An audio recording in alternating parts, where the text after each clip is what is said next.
இன்றைக்கி பார்த்திங்கன்னா டிசம்பர் 23.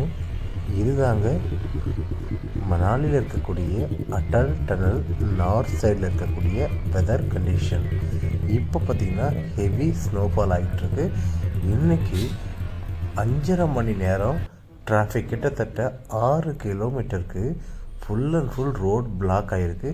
அதனால் நீங்கள் மணாலி வரணும் அப்படின்னு நீங்கள் பிளான் பண்ணால் நியூ இயர்க்கு பிறகு வந்தீங்கன்னா ஈஸியாக இந்த இடங்களை உங்களால் சுற்றி பார்க்க முடியும்.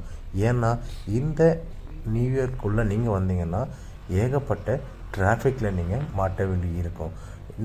இந்த சோலாங் வேலி ரூட் மட்டும் இல்லைங்க, ஓல்ட் மணாலி ரூட்லேயுமே இந்த டிராஃபிக் எல்லா மணாலி சைட்லேயுமே இருக்குது. அதனால் நீங்கள் நியூ இயர்க்கு பிறகு வந்தால் ஈஸியாக பீஸ்ஃபுல்லாக இந்த என்விரான்மெண்ட்டையும் இந்த மணாலியும் சுற்றி பார்க்க முடியும்.